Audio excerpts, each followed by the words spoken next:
السلام علیکم۔ امید ہے آپ لوگ خیریت سے ہوں گے۔ اقبال کی ایک نظم، مختصر نظم آپ کی خدمت میں پیش کی تھی ترجمے کے لیے۔ آ، ترجمہ تو اس کا ہم کر ہی لیں گے، اور آپ میں سے کچھ لوگوں نے کیا بھی ہے، لیکن میں سمجھتا ہوں کہ اس میں جو بات ہو رہی ہے، جو اس کا تناظر ہے، وہ ہم پر واضح ہونا، جہاں تک میں اسے جیسا کہ میں اسے سمجھتا ہوں، وہ ضروری ہے۔ اس سے شاید ہمیں ترجمے میں بھی مدد مل سکے، اور کچھ یہ بھی اندازہ ہو جائے کہ بات اصل میں ہو کس بارے میں رہی ہے۔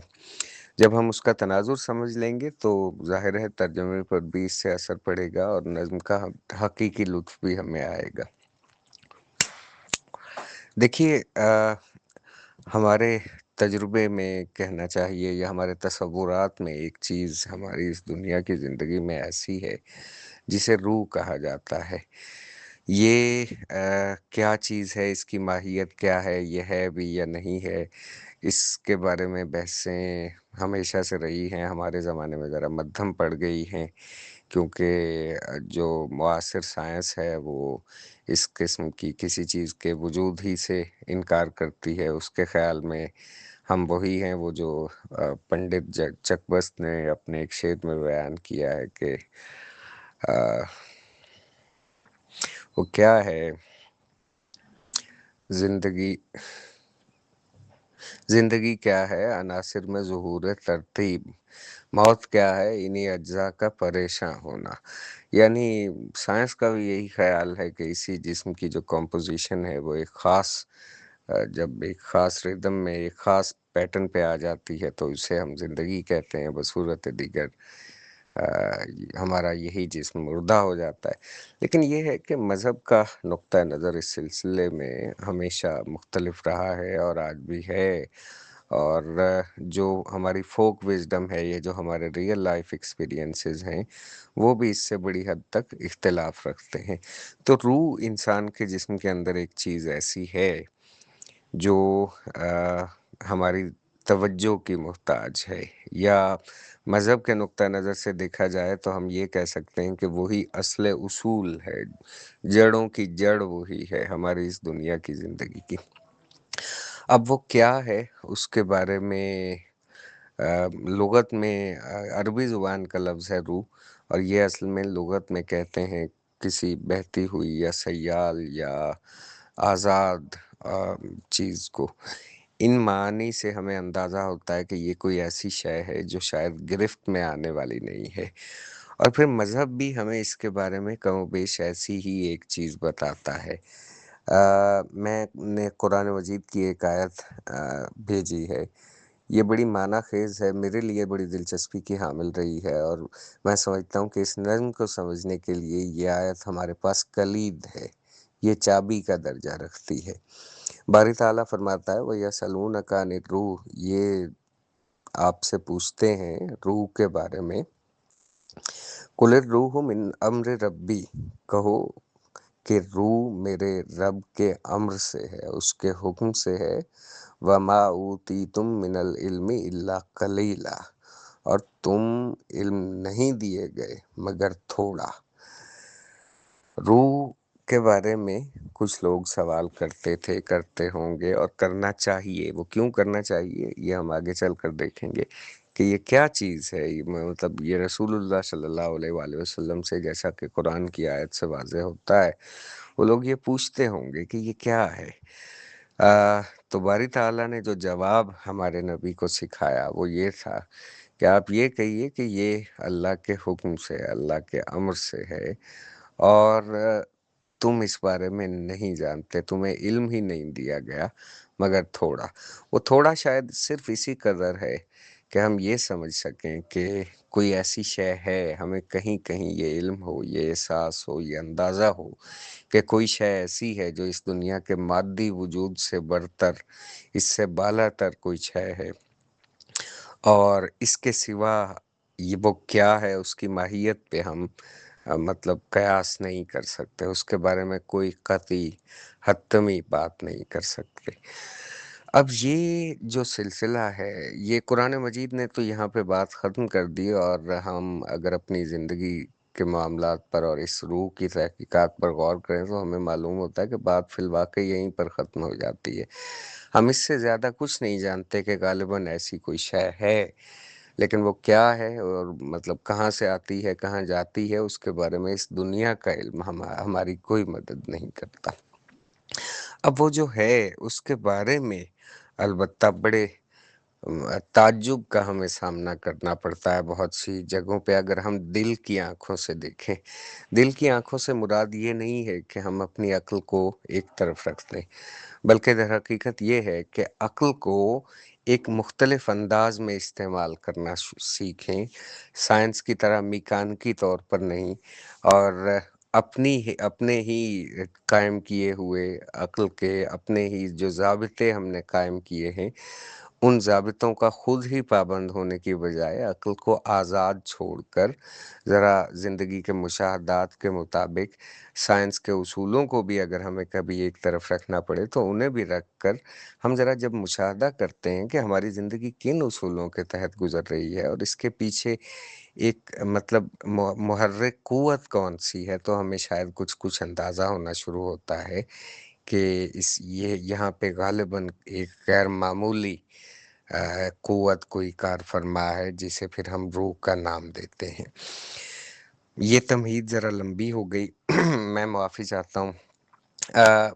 ایک بات اور کرتا ہوں اور اس کے بعد ہم نظم کے ترجمے کی جانب متوجہ ہوتے ہیں۔ دیکھیے، یہ کائنات بنیادی طور پر ٹھوس اور بے جان مادے کا ایک ڈھیر ہے، اور اس ڈھیر میں وہ چیزیں جو جذبات سے یا تحیرات سے یا زندگی کی خوشیوں، غمیوں اور رنگینیوں سے تعلق رکھتی ہیں، وہ فی الواقع اس کائنات کا حصہ نہیں ہے۔ یہ صرف مادہ ہے، ٹھوس مادہ ہے یہ کائنات۔ یعنی آپ یوں دیکھیے اس بات کو کہ یہاں پہ روشنی ہے، سورج کے نکلنے اور غروب ہونے سے روشنی، اس دورانیے میں روشنی اس مادے پر پڑتی ہے، لیکن اس روشنی کا جو اثر انسان کی ذات پر ہوتا ہے، اس اثر کا کوئی سامان اس دنیا میں نہیں پایا جاتا۔ اس دنیا میں روشنی کا سامان یعنی سورج موجود ہے، وہ مادہ موجود ہے جس پر سورج کی یہ روشنی پڑتی ہے، روشنی ایک چیز موجود ہے، لیکن روشنی سے جو کیفیات انسان کے باطنی وجود پر مرتب ہوتی ہیں، وہ جو کچھ یا جو چیزیں انسان کے تجربے میں آتی ہیں اور جو پھر جو کچھ یہ اس بنیاد پر کرتا ہے، وہ بنیادی طور پر وہ سارا تجربہ جسے ہمیں کہنا چاہیے، وہ اس کائنات کے مادے کا حصہ نہیں ہے،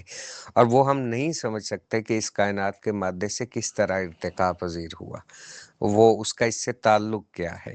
یہ بنیادی طور پر اس کائنات کا حصہ ہی معلوم نہیں ہوتا۔ اور قرآن مجید میں ایک اور جگہ باری تعالیٰ فرماتا ہے کہ میں نے بشر کو غارے سے پیدا کیا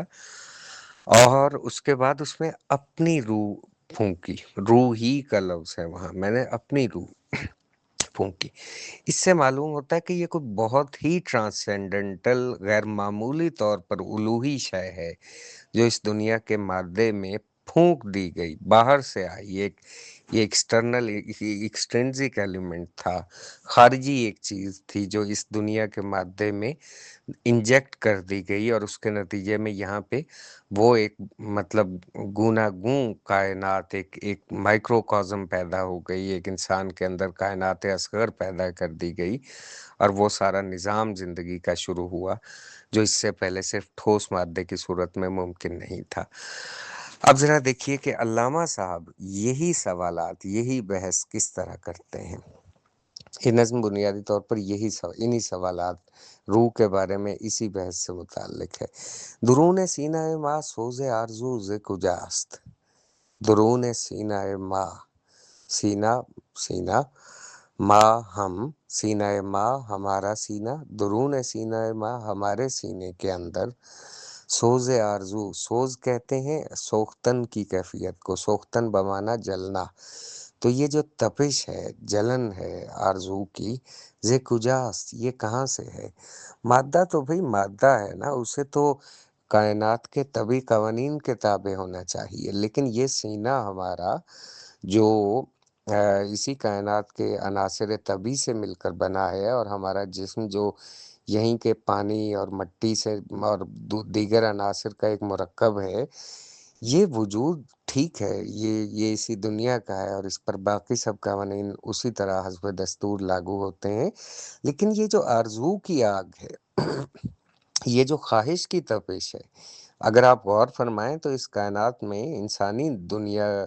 جو ہے، جو انسان کی بستیاں ہیں، ان میں تمام تر حرکت در حقیقت طبی قوانین کی حرکت نہیں ہے، وہ فی الحقیقت آرزو کی حرکت ہے۔ کسی کو کسی سے ملنے کی خواہش ہے، کسی کو کسی چیز کو یا کسی شخص کو حاصل کرنے کی خواہش ہے، کسی کو کسی سے دور ہونے کی خواہش ہے، کسی سے گریز کی خواہش ہے، مطلب یہ سب کچھ بنیادی طور پر سینے کے اندر ایک آگ کا شاخسانہ ہے جو آرزو کہلاتا ہے، اور وہ آرزو نامی شے کیا اس کا اس کائنات کے مادے سے، اس کائنات کی سرد اور ٹھوس قسم کی جو اس کی ایک کمپوزیشن ہے اس سے کوئی تعلق ہے؟ یہ ہمارے اندر، ہمارے سینے کے اندر یہ سوز آرزو کہاں سے ہے، کہاں سے آیا ہے؟ سبوز ماست ولے بادہ در سبوز کجاست، سبو تو ہم سے ہے۔ اب اقبال کا خود کو اس کائنات کے ساتھ آئیڈینٹیفائی کر رہے ہیں، وہ کہہ رہے ہیں یہ بدن تو ہم سے ہے، بدن تو اسی کائنات سے ہے، یہ تو ہم تو اسی کائنات میں ہیں، ٹھیک ہے ہم اس کائنات کا حصہ ہیں، مگر اور سبو کہتے ہیں جام کو، پیالے کو،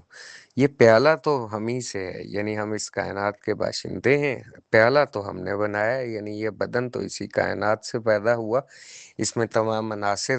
اسی کائنات کے کام آئے، اس پہ اصول اسی کائنات کے لاگو ہو رہے ہیں، بھلے بادہ در سبوز کجاست لیکن اس میں جو شراب ہے وہ کہاں سے ہے؟ اور شراب سے مراد وہی ایک غیر معمولی عنصر ہے جس کا کچھ پتہ نہیں چلتا کہ وہ ہے بھی یا نہیں، جسے ہم روح کہتے ہیں، یا مطلب اسپرٹ یا سول کہا جاتا ہے، وہ چیز کہاں سے آئی؟ یہ جسم، یہ بدن، یہ برتن، یہ جام تو ہمارا ہے، اس کائنات کا ہے، مگر اس کے اندر جو شے ہے، جو آگ ہے آرزو کی تڑپتی ہوئی، اصل میں روح کے بارے میں بہت سے لوگوں کا، بہت سے مکاتب فکر کا یہ خیال ہے کہ یہ در حقیقت حرکت کی، اس کا بنیادی وظیفہ حرکت ہے۔ تورات میں بھی اس کی اولین آیات میں یہ فرمایا گیا ہے کہ خدا تعالیٰ کی روح کا آفرینش کے آغاز میں پانیوں پر حرکت کرتی تھی، تو روح بنیادی طور پہ ایک قسم کی حرکت کا نام ہے۔ تو یہ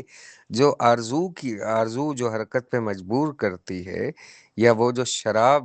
سے جسے تعبیر کیا جا سکتا ہے جام کے اندر پائی جانے والی، یہ کہاں سے ہے؟ یہ حرکت کا منبع، مصدر اس کائنات کے اندر یہ جو شراب ہے، یہ جو آگ ہے جو انسان کو چین سے نہیں بیٹھنے دیتی، یہ کہاں سے ہے؟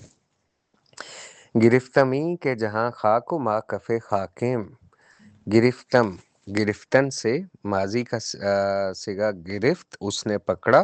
اچھا، گرفتن کا معنی پکڑنا بھی ہے، گرفتن کا معنی کسی شے کو دریافت کرنا بھی ہے، گرفتن کا ایک معنی مجازی طور پر فارسی میں فرض کرنا بھی ہے، جسے ہم انگریزی میں ٹو سپوز کہتے ہیں۔ تو دیکھیے یہ گرفتن کا لفظ جو ہے وہ فارسی میں، سنسکرت میں، انگریزی میں، ہند آریائی زبانوں میں اکثر میں اسی طرح سے پایا جاتا ہے۔ انگریزی میں آپ اسے گرپ یا گریب وغیرہ کی صورت میں دیکھتے ہیں، تو گرپ، یہ گرپ اور گریب کے دونوں الفاظ معمولی سے اسپیلنگ میں، ہجوں میں اختلاف کے ساتھ، یہ فزیکلی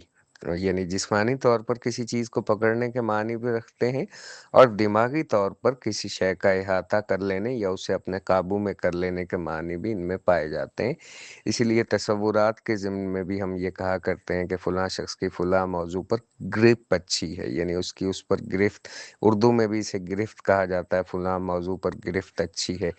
اب اس گرفت سے مراد واقعی پنجے سے کسی چیز کو گرفت کرنا، یعنی گرفتار کرنا یا پکڑنا نہیں ہوتا، بلکہ ذہنی طور پر اس کو پکڑ لینا، اس کو سمجھ لینا، یا اس درجے پر ہوتا ہے۔ تو گرفتمی میں نے یہ سمجھ لیا، یا میں نے یہ فرض کر لیا، مطلب یہ چیز اب میری گرفت میں آ گئی کہ جہاں خاک کہ جہان جو ہے، دنیا جو ہے وہ خاک ہے، مٹی ہے، مراد ہے یہ